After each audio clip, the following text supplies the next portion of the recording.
बापू बिरू वाटेगावकर प्रस्थापितांच्या विरोधात उभा राहिला आणि विस्थापितांना न्याय दिला। तेच काम आमदार गोपीचंद पडळकर साहेब करतायत आणि तू त्यांच्या नादाला लागतोय। येळकोट येळकोट।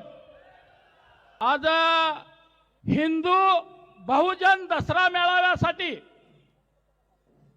उपस्थित असलेले महाराष्ट्र राज्यातून आलेले सर्वच मान्यवर, समोर बसलेल्या सर्व बहुजन बांधवांनो, गेल्या अनेक वर्षापासून लोकनेते आमदार गोपीचंद पडळकर साहेबांच्या नेतृत्वाखाली आपण या आरेवाडी बिरोबा बनामध्ये हा मेळावा या ठिकाणी घेत असतो आणि या मेळाव्याचे पडसाद संपूर्ण राज्यभर उमटत असतात।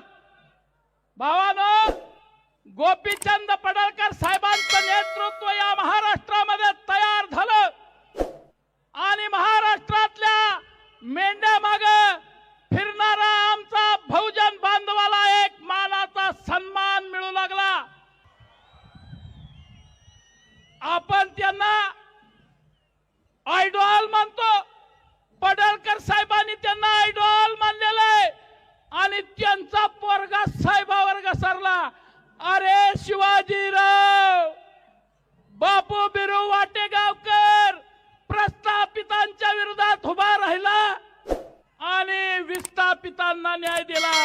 तेच काम आमदार गोपीचंद पडळकर साहेब करतायत आणि तू त्यांच्या नादाला लागतोय। तुला ते जमणार नाही। जर आज बापू बिरू वाटेगावकर असते तर पहिली गोळी त्याला घातली असती।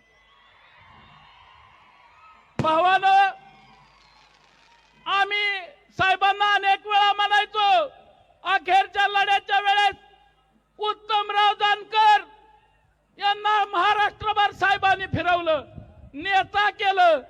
साहेबांनी त्यांच्या मतदारसंघामध्ये पक्षाचा आदेश असताना सुद्धा सभा घेतली नाही आणि ते लोक आज साहेबांच्या विरोधात बोलत होते। अरे आता साहेबांचं पण आम्ही ऐकणार नाही। तुम्ही जर आमच्या नेत्याच्या विरोधात बोलला, तुम्हाला तसं उत्तर दिलं जाईल।